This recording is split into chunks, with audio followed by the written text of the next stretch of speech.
আমার দেশের মাজারগুলো খ্রিস্টানরা ভাঙছে, তাহলে বুঝেন না একটা আরেকটার সঙ্গে খুব ওতপ্রোতভাবে জড়িত। ওই কারবালার মাঠ থেকে দুইটা ভাগ হয়ে গেছে, এই ভাগের রক্ত যার মধ্যে আছে সে হুসাইনি চেতনায় কথা বলে, ওই পাশের রক্ত যার ভিতরে কাজ করেছে এজিদের পক্ষে কথা বলে। বহুত লোক আমার মতন মাইক ধরে এজিদকে বলে রহমাতুল্লাহ আলাইহি।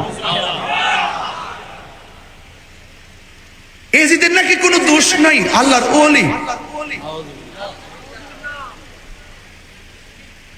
এজিদের সরাসরি দায়ী অংশগ্রহণ ছিল না, এজিদ একবারে ওলি ওলি ওলি ওলি ওলি।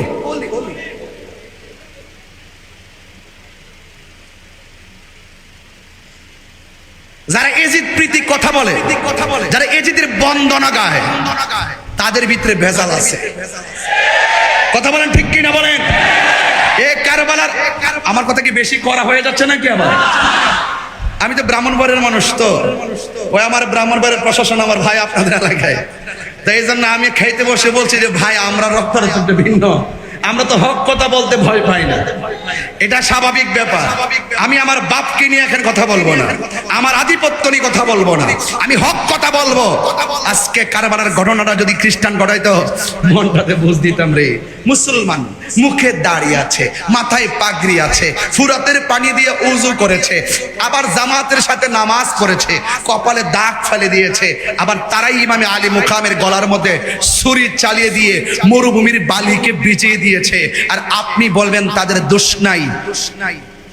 এটা হতে পারে না, এটা হতে পারে না, এটা হতে পারে না।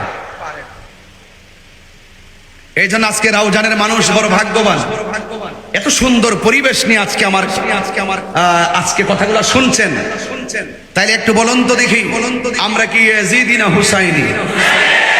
আমার ওই ছেলেগুলোর আওয়াজটা কম হচ্ছে, বলেন ইয়াজিদি না হুসাইনি?